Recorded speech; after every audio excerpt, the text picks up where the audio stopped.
Assalamualaikum warahmatullahi wabarakatuh. Bagaimana kabar anak-anakku hari ini?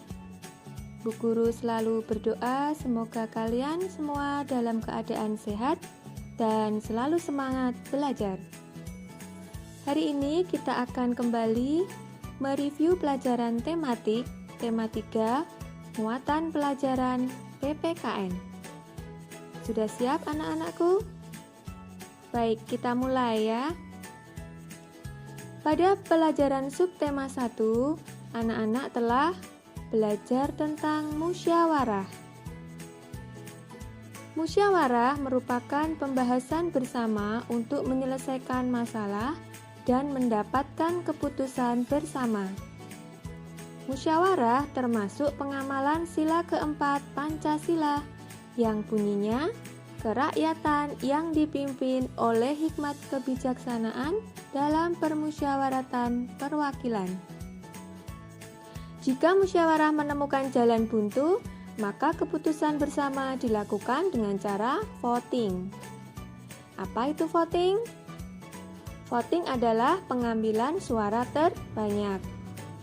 Contoh musyawarah antara lain menentukan tempat wisata, memilih ketua kelas, memilih ketua RT, dan lain-lain. Manfaat bermusyawarah. Manfaat bermusyawarah antara lain yang pertama, melatih keberanian menyatakan pendapat. 2. Menyelesaikan masalah yang ada dengan baik. Yang ketiga, mengambil keputusan yang adil dan bijaksana. Yang keempat, menciptakan rasa kebersamaan dan tanggung jawab. Dan yang kelima, menghargai pendapat orang lain. Sikap yang harus dijaga saat bermusyawarah. Yang pertama, ketika menyampaikan pendapat harus dengan santun. Yang kedua, mendengarkan dan menghargai pendapat orang lain. Dan yang ketiga, tidak memaksakan kehendak kepada orang lain. Kita lanjut ke subtema 2. Kita belajar tolong-menolong dan gotong royong. Menolong orang lain merupakan perbuatan terpuji yang sesuai dengan sila kedua Pancasila. Masih ingat bunyi sila kedua? Ya, kemanusiaan yang adil dan beradab. Saat menolong, kita tidak boleh membeda-bedakan suku, agama, ataupun ras, agar kerukunan tetap terjaga. Manfaat tolong-menolong yang pertama, meringankan beban orang lain. Yang kedua, meringankan pekerjaan orang lain. Yang ketiga, mempererat hubungan antar sesama. Yang keempat, menumbuhkan rasa persaudaraan dan kemanusiaan. Jadi banyak sekali ya manfaat dari tolong-menolong. Berikutnya yaitu tentang gotong royong. Gotong royong merupakan salah satu wujud dari kegiatan tolong-menolong di masyarakat. Gotong royong adalah kegiatan yang dilakukan bersama-sama untuk mencapai tujuan bersama.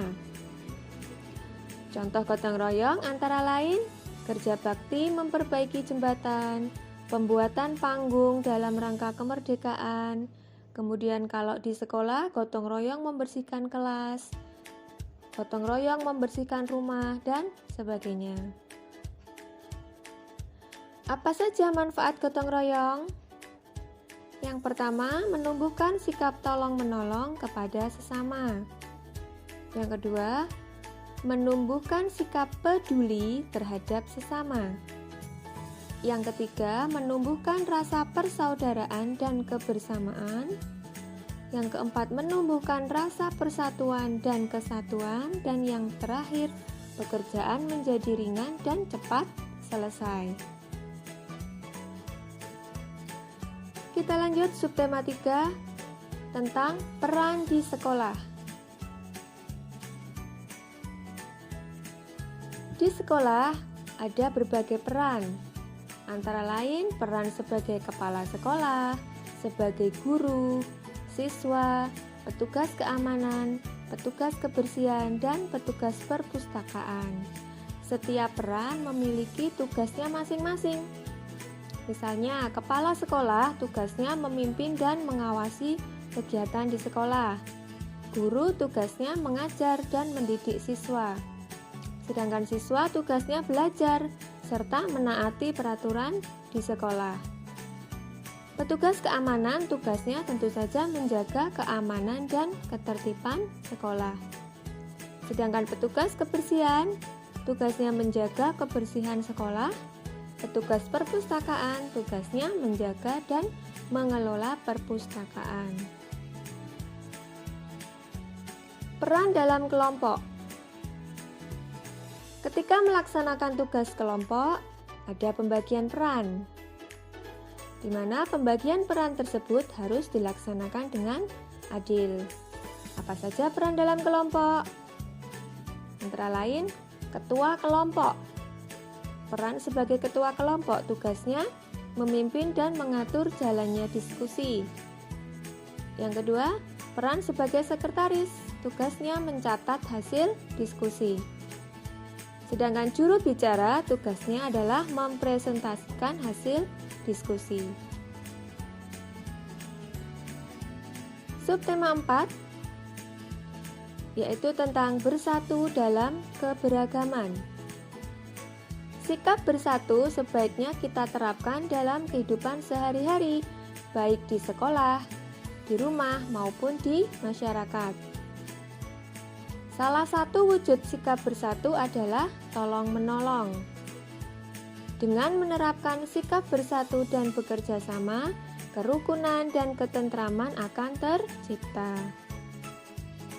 Sikap bersatu dapat terwujud jika kita menerapkan perilaku antara lain menghargai perbedaan yang ada, kemudian tolong-menolong tanpa membeda-bedakan orang lain, tidak egois atau mementingkan diri sendiri, dan dapat menghargai hasil pekerjaan orang lain.